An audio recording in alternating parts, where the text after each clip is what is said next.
Hello दोस्तों। आज मैंने फ्रॉम सीजन 4 का एपिसोड 4 देखा है। चलो फिर एक्सप्लेनेशन स्टार्ट करते हैं। एपिसोड की शुरुआत में हम बॉयड, एलिस, जेड, डॉना, हेनरी और टैबिथा को शेरिफ ऑफिस में एक साथ बैठे हुए देखते हैं। सब लोग उस मिस्टीरियस येलो सूट के बारे में डिस्कशन कर रहे थे जो उन्हें रिसेंटली मिला था। तभी हेनरी बताता है कि मिरांडा उन चीजों की पेंटिंग्स बनाया करती थी जो उसने इस टाउन में देखी थी, और उन्हीं पेंटिंग्स में एक आदमी येलो सूट पहने हुए भी दिखाई देता था। हेनरी के लिए सबसे शॉकिंग बात ये नहीं थी कि वो पेंटिंग में था। असली शौक तो उसे इस बात का लग रहा था कि शायद ये येलो सूट मैन सच में रियल है और इस पूरे टाउन को हॉन्ट कर रहा है। पहले तक हेनरी इन सुपरनैचुरल चीजों पर बिलीव नहीं करता था, लेकिन यहाँ आने के बाद धीरे धीरे उसे समझ आने लगा था कि इस जगह पर नॉर्मल लॉजिक काम ही नहीं करता। अब बॉयड यहाँ येलो सूट मैन वाली थ्योरी को थोड़ा साइड में रखते हुए बोलता है कि हो सकता है ये आउटफिट किसी पुराने रेजिडेंट का हो जिसने इसे सालों पहले छोड़ दिया हो, या फिर क्रीचर्स लोगों के माइंड के साथ गेम खेल रहे हों और किसी ने जानबूझकर वो सूट वहां रखा हो ताकि सब लोग डर जाएं। लेकिन जेड को बॉयड की बात पर डाउट होता है, क्योंकि अगर सूट वहां पहले से पड़ा होता तो किसी ना किसी की नजर उस पर जरूर पड़ती। वो लोग उस जगह से कई बार गुजर चुके थे, फिर सडनली अभी ही सूट कैसे मिला? इसका मतलब क्लियर था, ये एक रीसेंट डेवलपमेंट है। किसी ने रिसेंटली ही वो सूट वहां रखा है। और ऑनेस्टली देखा जाए तो जेड की बात सही भी लगती है, क्योंकि हम ऑलरेडी जानते हैं कि yellow suit man recently Sophia के थ्रू टाउन में एंटर हुआ है। बॉयड अभी भी जल्दी किसी कंक्लूजन पर नहीं पहुंचना चाहता, लेकिन जेड को क्लियरली फील हो रहा था कि यहां कुछ बहुत बड़ा चल रहा है। इसके बाद बॉयड बोलता है कि थ्योरीज बनाने से बेटर होगा कि वो लोग विक्टर से बात करें, क्योंकि जब विक्टर ने वो सूट देखा था तब वो जेन्युइनली डर गया था, और विक्टर ऐसा बंदा नहीं है जो इजीली डर जाए। मतलब डेफिनेटली वो उस आदमी के बारे में कुछ ऐसा जानता है जो बाकी किसी को नहीं पता। लेकिन तभी हेनरी बीच में बोलता है कि विक्टर उसका बेटा है और वो उससे अकेले में बात करेगा, क्योंकि अगर सब लोग एक साथ उसके पास जाकर क्वेश्चंस पूछने लगेंगे तो विक्टर पैनिक कर जाएगा और शायद कुछ भी ना बताए। शेरिफ ऑफिस से निकलने से पहले हेनरी एक और बात बोलता है जो पूरे सीन को और भी ज्यादा क्रीपी बना देती है। वो कहता है कि उसे अभी भी यकीन नहीं हो रहा कि येलो सूट मैन, वो इनविटेशन और इस टाउन जैसी सारी चीजें जिन्हें उसने सिर्फ मिरांडा की बेसमेंट पेंटिंग्स में देखा था, वो सब एक्चुअली रियल हैं। और अब उसे समझ ही नहीं आ रहा था कि ये सब कैसे पॉसिबल है और आगे क्या होने वाला है। लेकिन क्योंकि बॉय इन वाइट ने ये बोला था कि उनके पास अब ज्यादा वक्त नहीं बचा है, इसीलिए हेनरी जानता था कि उसे अब जल्दी मूव करना पड़ेगा, क्योंकि उसे खुद भी नहीं पता था कि टाउन की एग्जिस्टेंस का जो फाइनल फेज शुरू होने वाला है उसके बाद क्या होगा। और ऑनेस्टली देखा जाए तो जो कुछ भी आने वाला था वो बहुत ही डेंजरस और हॉरिफाइंग लग रहा था। मतलब क्लियरली कोई बहुत बड़ा डिजास्टर अप्रोच कर रहा था। हेनरी को समझ आ गया था कि अगर उन्हें इस नाइटमेयर को रोकना है तो अब वेट करने का टाइम खत्म हो चुका है। उन्हें जल्दी से जल्दी आंसर्स ढूंढने पड़ेंगे, वरना शायद सब कुछ कंप्लीटली आउट ऑफ कंट्रोल हो जाएगा। अब जैसे ही हेनरी शेरिफ स्टेशन से निकलता है, तबीथा अचानक सोच में पड़ जाती है। उसके दिमाग में एक ही क्वेश्चन बार बार घूम रहा था।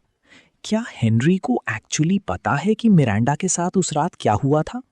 क्योंकि जितनी चीजें अब सामने आ रही थीं, उतना ही ज्यादा लग रहा था कि हेनरी शायद कुछ ना कुछ हाइड कर रहा है। या फिर हो सकता है कि मिरांडा ने मरने से पहले उसे कुछ ऐसा बता दिया हो जो अब तक किसी और को नहीं पता। उसके बारे में उसे कुछ आइडिया है, या फिर क्या हेनरी को ये पता है कि टैबिथा ने कभी मिरांडा की मेमोरीज को एक्सपीरियंस किया है? तभी टैबी उसे अश्योर करती है कि हेनरी को इस बारे में बिल्कुल भी कुछ नहीं पता। फिर बॉयड रूम में सबको क्लियरली बोलता है कि अब और कोई नए रेवलेशंस या सीक्रेट्स बाहर नहीं आने चाहिए।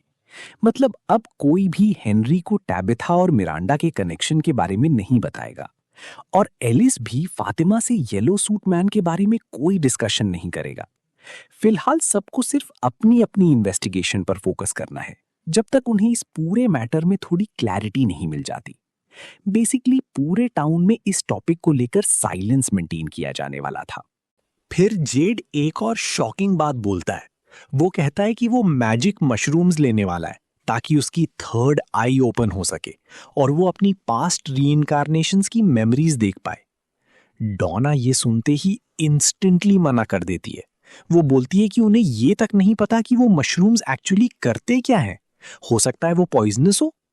बॉयड भी इस आइडिया से कंफर्टेबल नहीं था, लेकिन प्रॉब्लम ये थी कि उनके पास कोई और ऑप्शन भी नहीं था, क्योंकि जेड के फेल होने से भी ज्यादा डेंजरस बात ये थी कि अगली सुबह उन्हें पता नहीं कितनी डेड बॉडीज काउंट करनी पड़ेंगी।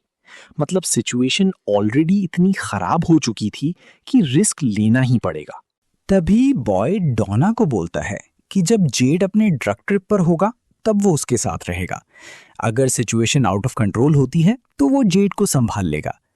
बॉयड की बात सुनने के बाद डॉना फूड गैदर करने वाले मिशन पर निकल जाती है और एलिस को भी अपने साथ ले जाती है। उन्हें उसी लेक के पास जाना था जहां डॉल्स बनी हुई थी और जहां उन्हें फ्रेश वेजिटेबल्स मिली थी। उसके बाद टैबिथा बॉयड से रिक्वेस्ट करती है कि वो कुछ मिनट के लिए बाहर चला जाए, क्योंकि वो जेड से प्राइवेट में बात करना चाहती थी। फिर वो जेड से पूछती है कि वो विक्टर और ईथन के साथ जंगल में क्या कर रहा था। जेड टैबी को बताता है कि ईथन ने उसे लेक ऑफ टीयर्स वाला असाइनमेंट दिया था।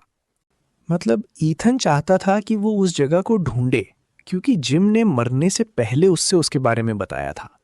लेकिन जेड इस बात को थोड़ा कैजुअली डिसमिस कर देता है और बोलता है कि शायद ईथन अभी ग्रीफ में है, इसी वजह से वो ये सब इमेजिन कर रहा होगा।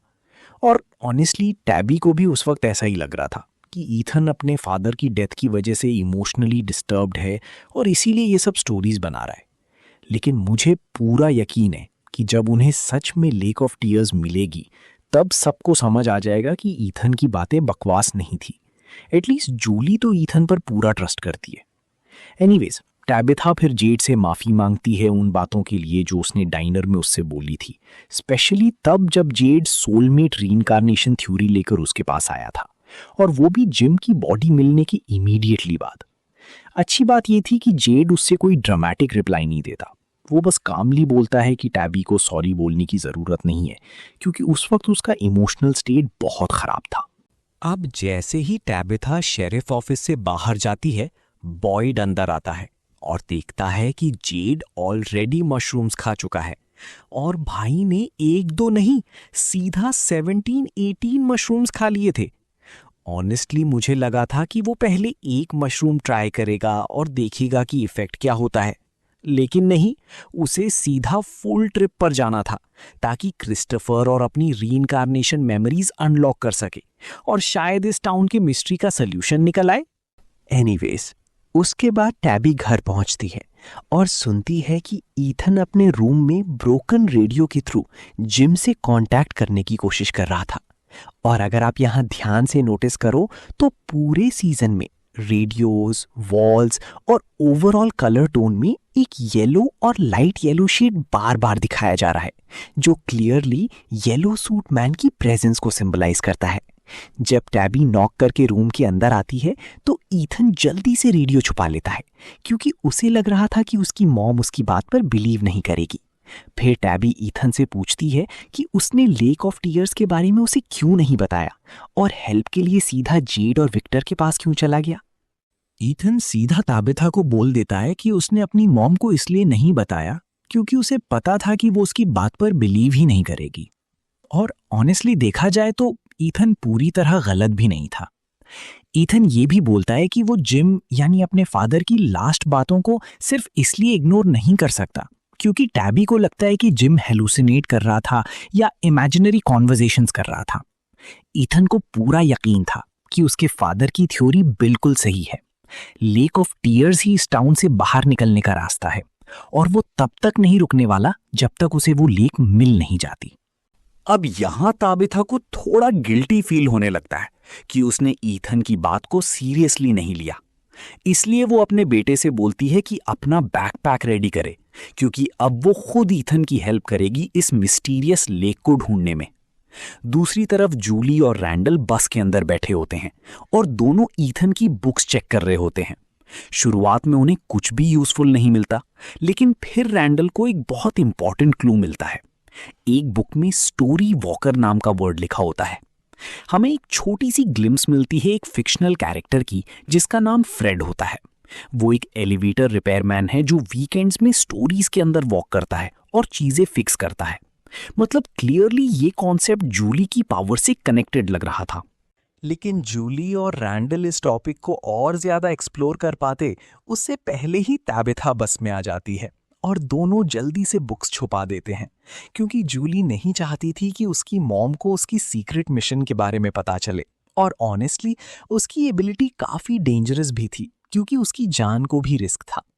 दूसरी तरफ सारा डाइनर में जाती है, क्योंकि वॉइसेस ने उसे वार्निंग दी थी कि अगर उसने उनकी बात नहीं मानी तो उसके किसी क्लोज पर्सन को नुकसान होगा। तो सारा डाइनर में क्वाइटली बैठी सब कुछ ऑब्जर्व कर रही होती है। उसके सामने एक वाटर जग और ग्लास भी पड़ा होता है। तभी वहां बक्ता आ जाती है। काफी टाइम बाद फाइनली हमें बक्ता दोबारा दिखाई देती है। कुछ लोग थ्योरीज बना रहे थे कि शायद वही विलन निकलेगी, क्योंकि वो बहुत टाइम से मिसिंग थी, लेकिन मुझे पर्सनली ऐसा नहीं लग रहा था। एनीवेज, बक्ता सारा से बोलती है कि उसने पहले चाहे जो भी किया हो, लेकिन अब वो बदल चुकी है, और क्योंकि पहले सारा डाइनर संभाला करती थी तो अगर वो वापस काम करना चाहे तो कर सकती है। लेकिन सारा का पूरा फोकस अपने टास्क पर था।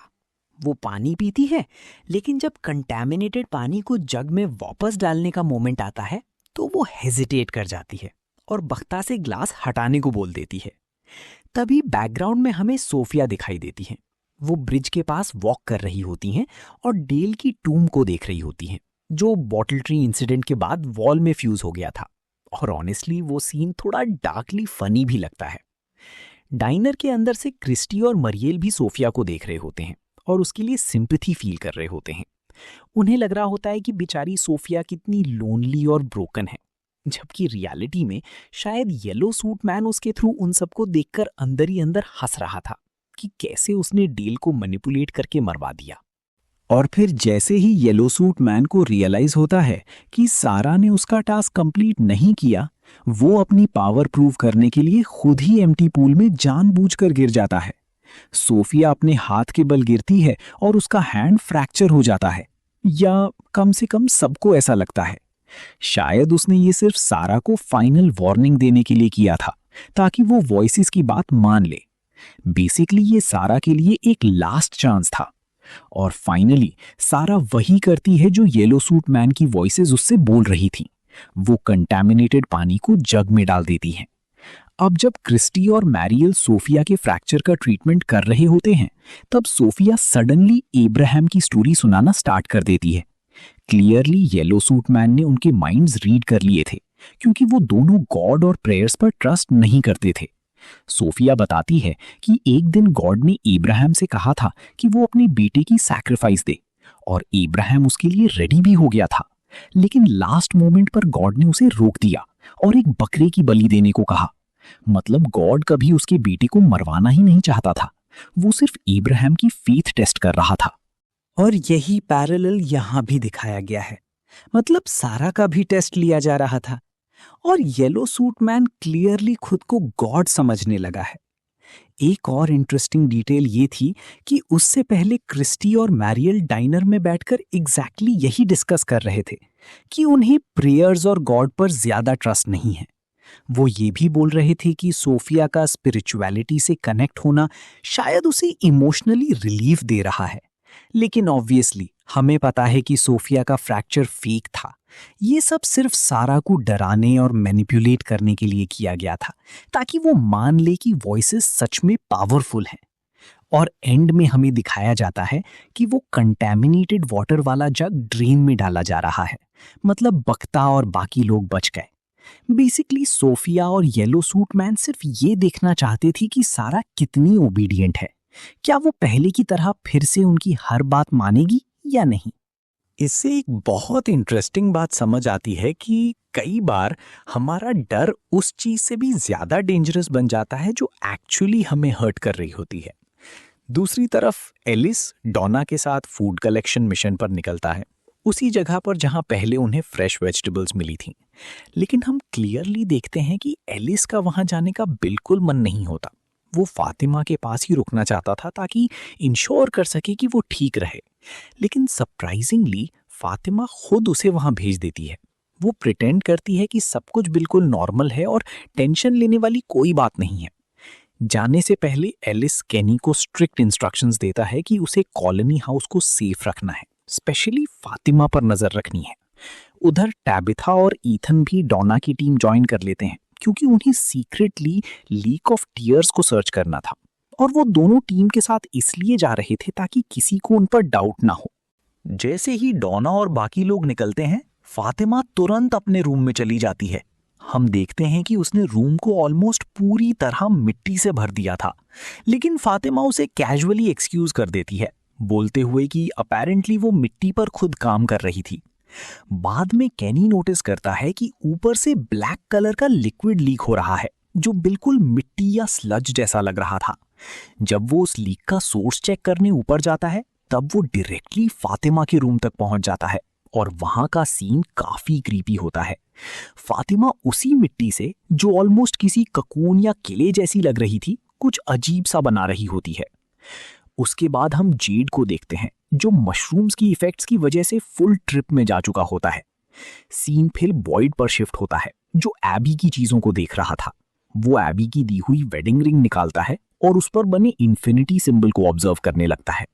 और ऑनेस्टली ये सिंबल पूरे शो की थीम को परफेक्टली रिप्रेजेंट करता है, क्योंकि इस टाउन में लोग घूम फिरकर हमेशा वहीं आ जाते हैं।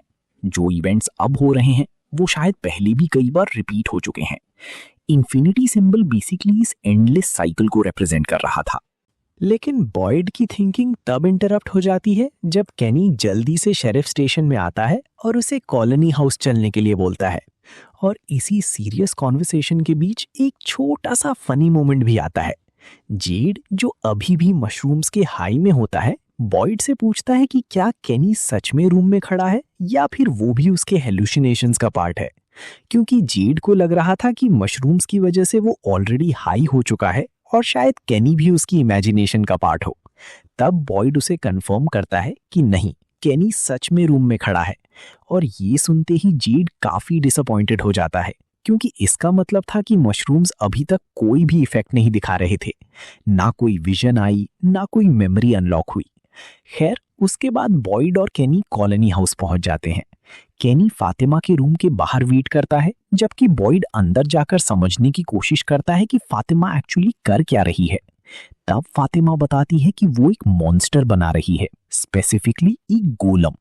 फिर बॉयड केनी को समझाता है कि गोलम एक रिलीजियस फोकलोर क्रीचर होता है, जिसके बारे में फातिमा ने अपने फादर से स्टोरी सुनी थी। फातिमा के अकॉर्डिंग गोलम लोगों को प्रोटेक्शन और होप देने के लिए बनाया जाता है। लेकिन सबसे डिस्टर्बिंग बात ये थी कि तीनों को अंदर ही अंदर ये फील हो रहा था कि स्माइल मॉन्स्टर, यानी वो क्रीचर जिसे फातिमा ने जन्म दिया था, उसका कनेक्शन अब भी फातिमा से जुड़ा हुआ है, जैसे वो उसकी फियर को फील कर सकता हो। और शायद इसी वजह से फातिमा ये गोलम बना रही थी, ताकि उसे मेंटली स्ट्रेंथ मिले और वो कंप्लीटली टूट ना जाए। मतलब कहीं ना कहीं उसे लग रहा था कि अगर उसके पास होप का सिंबल होगा तो स्माइल मॉन्स्टर उस पर पूरी तरह कंट्रोल नहीं कर पाएगा।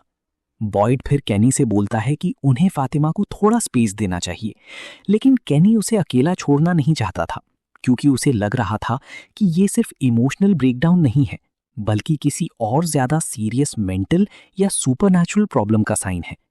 केनी क्लियरली बोल देता है कि ये टाउन लोगों को बदल देता है, और जो लोग बदल जाते हैं उनके साथ क्या होता है वो सब ऑलरेडी देख चुके हैं। यहां तक कि केनी ये भी कह देता है कि शायद रूम में जो है वो असली फातिमा है ही नहीं, शायद वो अब कुछ और बन चुकी है। और ऑनेस्टली देखा जाए तो उसकी बात कंप्लीटली गलत भी नहीं थी। प्रेगनेंसी ने फातिमा को मेंटली और इमोशनली काफी चेंज कर दिया था। ऊपर से उसने लिटरली एक डीमन लाइक क्रीचर को बर्थ दिया था, तो ऑब्वियस है कि उसका साइकोलॉजिकल कनेक्शन अब भी उस क्रीचर के साथ होगा। इसी वजह से केनी को डर लग रहा था कि शायद ये गोलम प्रोटेक्शन का सिंबल ना होकर किसी और डार्क ट्रांसफॉर्मेशन की बिगिनिंग हो सकता है फातिमा खुद एक मॉन्स्टर बन जाए जो पूरे टाउन के लिए थ्रेट बन सकता है। वैसे इंटरेस्टिंग बात यह है कि गोलम वाला फोकलोर रियल माइथोलॉजी का पार्ट है, और फातिमा सिर्फ उसके पॉजिटिव साइड, प्रोटेक्शन और होप पर फोकस कर रही थी। लेकिन माइथोलॉजी में गोलम का कनेक्शन वॉर, आइसोलेशन और डिस्पेयर से भी होता है। मतलब ये चीज सीक्रेटली एक डार्क फोरशैडोइंग भी हो सकती है। उसके बाद जीड कॉलोनी हाउस के बाहर बॉयड को ज्वाइन करता है और बोलता है कि मशरूम्स तो कंप्लीटली यूजलेस निकले, ना उसकी कोई विजन आई और ना ही रीइंकार्नेशन मेमोरीज अनलॉक हुई। जीड को लगने लगता है कि शायद टाउन अब पहले जैसा रहा ही नहीं। और पर्सनली मुझे भी लगता है कि ये सब सोफिया के टाउन में आने के बाद चेंज हुआ है। शायद येलो सूट मैन नहीं चाहता कि किसी की भी मेमोरीज अनलॉक हो और सच बाहर आए कि इस टाउन में एक्चुअली चल क्या रहा है। और फिर जेड सडनली फातिमा वाले मैटर पर फोकस करता है। वो बोलता है कि रियल क्वेश्चन ये नहीं है कि फातिमा गोलम क्यों बना रही है, असली क्वेश्चन ये है कि वो अभी इस एग्जैक्ट मोमेंट पर ही क्यों बना रही है। और यही बात बॉयड को भी डीपली सोचने पर मजबूर कर देती है कि आखिर फातिमा के साथ एक्चुअली हो क्या रहा है।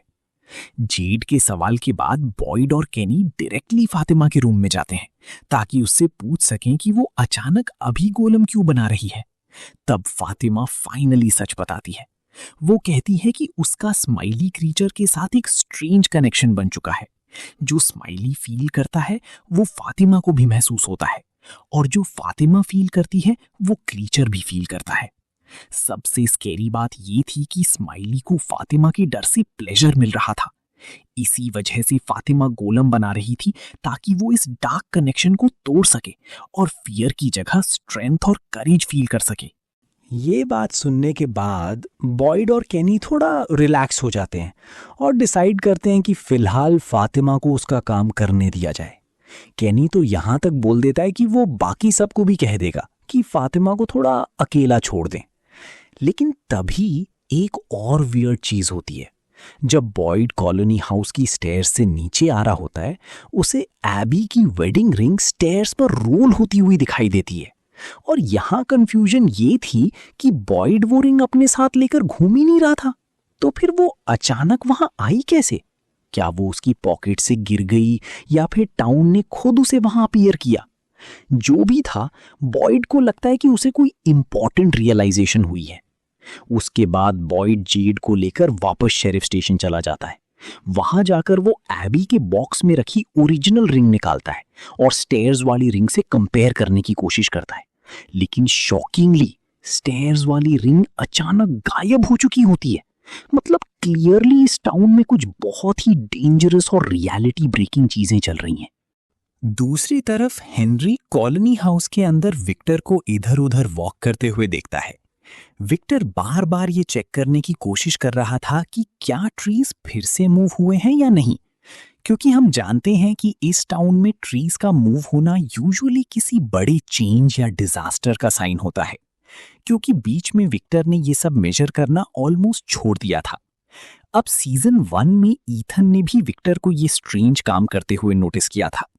तब विक्टर ने एक्सप्लेन किया था कि वो कॉलोनी हाउस और ट्रीज के बीच का डिस्टेंस मेजर करता है ताकि ये समझ सके कि टाउन अपनी साइकिल की किस स्टेज में चल रहा है, क्योंकि इस टाउन और जंगल की हर चीज धीरे धीरे शिफ्ट होती रहती है। विक्टर पहले रेगुलरली ये मेजरमेंट्स लिया करता था, लेकिन सीजन 4 तक आते आते उसने ट्रैकिंग ऑलमोस्ट बंद कर दी थी। लेकिन अब बॉय इन वाइट ने क्लियरली वार्निंग दे दी थी कि उनके पास ज्यादा टाइम नहीं बचा। इसलिए विक्टर ने फिर से ये प्रैक्टिस स्टार्ट कर दी ताकि वो देख सके कि टाउन कितनी रैपिडली चेंज हो रहा है। विक्टर ये भी बोलता है कि इस बार चेंजेस बहुत ज्यादा फास्ट हो रहे हैं। पहले स्नो पड़ी थी और अब सडनली सब कुछ फिर से ग्रीन और नॉर्मल दिखने लगा है। मतलब टाउन का बिहेवियर कंप्लीटली अननेचुरल लग रहा था। विक्टर डायरेक्टली हेनरी को ये नहीं बताता कि वो एग्जैक्टली क्या कर रहा है, लेकिन हेनरी फिर भी चुपचाप उसका साथ देने लगता है। हेनरी को अंदर ही अंदर ये होप थी कि शायद इस प्रोसेस के दौरान विक्टर फाइनली बता दे कि येलो सूट मैन को देखकर वो इतना टेरिफाइड क्यों हो गया था कि लिटरली उसकी हालत खराब हो गई थी। और फाइनली ये प्लान काम कर जाता है। जब विक्टर कंक्लूड करता है कि ट्रीज पहले से बहुत फास्टर मूव कर रहे हैं, तब वो हेनरी को उस पुराने कंटेनर के पास ले जाता है जहां वो पहले रहा करता था। वहां पहुंचकर विक्टर जमीन खोदना स्टार्ट करता है और एक हिडन बैग निकालता है। उस बैग के अंदर येलो सूट मैन की ड्राइंग होती है और फिर विक्टर एक बहुत ही शॉकिंग रेवलेशन करता है। वो कभी येलो सूट मैन का दोस्त हुआ करता था। विक्टर बताता है कि जब येलो सूट मैन टाउन में आया था तब वो एक नॉर्मल इंसान की तरह कार में आया था। विक्टर को लगा था कि वो भी बाकी रेजिडेंट्स की तरह एक ऑर्डिनरी आदमी है, लेकिन फिर साइकिल के फाइनल मोमेंट्स में विक्टर ने अपनी आंखों से देखा कि येलो सूट मैन मिरांडा को खा रहा था, और तब विक्टर को समझ आया कि वो कोई नॉर्मल रेजिडेंट नहीं बल्कि एक मॉन्स्टर है। और यहीं पर एक बहुत बड़ा ट्विस्ट रिवील होता है। हमें पहले लग रहा था कि मिरांडा को स्माइली मॉन्स्टर ने मारा होगा, लेकिन एक्चुअली उसे येलो सूट मैन ने ही अटैक करके खा लिया था। विक्टर की ड्राइंग भी एग्जैक्टली वही दिखाती है, और ऑनेस्टली ये बात सेंस भी बनाती है, क्योंकि जूली ऑलरेडी देख चुकी है कि येलो सूट मैन ह्यूमंस के साथ कितना हॉरिफाइंग बिहेवियर करता है। मतलब अब ये क्लियर हो गया था कि स्माइली मॉन्स्टर से भी ज्यादा डेंजरस एंटिटी शायद येलो सूट मैन ही है। वो लोगों को लिटरली खा जाता है। और जैसे ही हेनरी ये बात सुनता है और येलो सूट मैन की वो ड्राइंग देखता है, वो कंप्लीटली शॉक में चला जाता है। और फाइनली हमें समझ आ जाता है कि विक्टर उस येलो सूट को देखते ही इतना पैनिक क्यों हो गया था। विक्टर को लग रहा था कि शायद वो मेमोरीज या फियर्स सिर्फ उसके दिमाग का इल्यूजन है, लेकिन नहीं, ये सब सच था। येलो सूट मैन एक्चुअली एक हॉरिफाइंग मॉन्स्टर है जो ह्यूमंस को हंट करता है। दूसरी तरफ डॉना और तैबिथा लेक के पास फार्मिंग एरिया की तरफ जा रहे होते हैं। तब डॉना तैबी से पूछती है कि वो एक्चुअली यहाँ कर क्या रही हैं। तैबिथा जिम के बारे में बात करती है और बोलती है कि वो अब भी उसकी डेथ को प्रोसेस करने की कोशिश कर रही है, लेकिन तैबी के अकॉर्डिंग क्योंकि वो एक अडल्ट है, इसलिए वो लेक ऑफ टीयर्स या जिम को वापस लाने वाले आइडियाज पर बिलीव नहीं करती। और इसी वजह से उसे डर लग रहा था कि जब ईथन को पता चलेगा कि लेक ऑफ टीयर्स रियल नहीं है और जिम कभी वापस नहीं आएगा, तब उस पर इमोशनली क्या इफेक्ट पड़ेगा। लेकिन ऑनेस्टली यहाँ तैबिथा की थिंकिंग थोड़ी वियर्ड लगती है, क्योंकि भाई इस टाउन में उसने लिटरली इम्पॉसिबल चीजें देखी हैं। उसके घर के नीचे वायर्स हवा में लटकती हुई थीं और किसी को नहीं पता इलेक्ट्रिसिटी आती कहां से है। उसने टनल्स देखे, मॉन्स्टर्स देखे, विजन्स देखे। मतलब इतनी सुपरनैचुरल चीजें देखने के बाद भी अगर वो लेक ऑफ टीयर्स को इम्पॉसिबल मान रही है तो ये काफी स्ट्रेंज है। खैर, डॉना नोटिस करती हैं कि ताबिथा काफी इमोशनल हो रही है, इसीलिए वो पूरी टीम को थोड़ा ब्रेक लेने के लिए बोल देती है ताकि सब रेस्ट कर सकें। फिर डॉना ताबिथा से उस नोट के बारे में बात करती है जो टैबी ने उसके रूम में छोड़ा था। उस नोट में लिखा था कि अगर वो लाइट हाउस से वापस ना आए तो डॉना उसके बच्चों का ख्याल रखे। और ये बात डॉना को अंदर तक हिट करती है। वो ताबिथा को समझाती है कि उसे ऐसे सुसाइडल मिशंस पर नहीं जाना चाहिए। डॉना क्लियरली बोलती है कि वो दोबारा उस सिचुएशन में नहीं पड़ना चाहती जहां बाद में ईथन और जूली उससे बार बार ये पूछें कि उनकी माँ के साथ एक्चुअली हुआ क्या था। मतलब डॉना इमोशनली ये कह रही थी कि इस टाउन में लोग वैसे ही बहुत कुछ लूज कर चुके हैं और वो नहीं चाहती कि ताबिथा के बच्चे भी अपनी माँ को खो दें। डॉना टैबिथा को समझाती है कि उसका फैमिली उसके लिए कितना इंपॉर्टेंट है। इनफैक्ट डॉना अब जूली, ईथन और टैबी को अपना ही फैमिली मानने लगी थी। लेकिन तभी ईथन उन दोनों की इमोशनल कॉन्वर्सेशन को इंटरप्ट कर देता है और उनका अटेंशन एक इंजर्ड बर्ड की तरफ ले जाता है। ईथन का मानना था कि अगर वो उस बर्ड को लेक ऑफ टीयर्स ले जाएंगे तो लेक का पानी उसे हील कर देगा। डॉना ईथन का दिल नहीं तोड़ना चाहती थी, इसीलिए वो उसे बर्ड को साथ रखने देती है। फाइनली सब लोग उस जगह पर पहुंच जाते हैं जहां वो क्रीपी डॉल्स लगी हुई थी। ईथन बताता है कि जेड के अकॉर्डिंग ये डॉल्स प्रोटेक्शन के लिए रखी गई हैं, और ऑनेस्टली ये बात थोड़ी सच भी लगती है, क्योंकि बाकी जगहों की क्रॉप्स खराब हो चुकी थीं, लेकिन इस एरिया की वेजिटेबल्स अभी भी बिल्कुल फ्रेश थीं। डॉना अपनी टीम के साथ फूड कलेक्ट करने लगती है, जबकि टैबिथा और ईथन पास वाली लेक की तरफ जाते हैं ताकि इंजर्ड बर्ड को बचाने की कोशिश कर सकें। एपिसोड के फाइनल मोमेंट्स में टैबिथा और ईथन लेक का पानी लेकर उस बर्ड पर डालते हैं, लेकिन इनिशियली कुछ भी नहीं होता। लेकिन उसी वक्त डॉना की टीम का एक मेंबर जमीन के अंदर छुपी हुई एक बहुत बड़ी और मोटी रोप डिस्कवर करता है। जैसे ही वो उस रोप को खींचता है, लेक का पानी सडनली बबल करने लगता है और फिर कोई मिस्टीरियस चीज पानी की सरफेस पर ऊपर आने लगती है। सीन बिल्कुल वैसे फील देता है जैसे किसी ने अननोइंगली लेक के अंदर से कुछ सील्ड चीज रिलीज कर दी हो। सबसे क्रीपी बात यह थी कि वो चीज एग्जैक्टली क्या थी ये क्लियर नहीं होता, लेकिन उसका शेप देखकर ऐसा लग रहा था जैसे वो मल्टीपल डेड बॉडीज या कॉर्प्सेज हों। और इसी शॉकिंग क्लिफ हैंगर के साथ फ्रॉम सीजन 4 का एपिसोड 4 यहीं पर खत्म होता है। तो दोस्तों, कैसी लगी आपको एक्सप्लेनेशन कमेंट में बताना और वीडियो को लाइक भी कर देना और मेरे चैनल को सब्सक्राइब करना और बेल आइकन को प्रेस करना मत भूलना।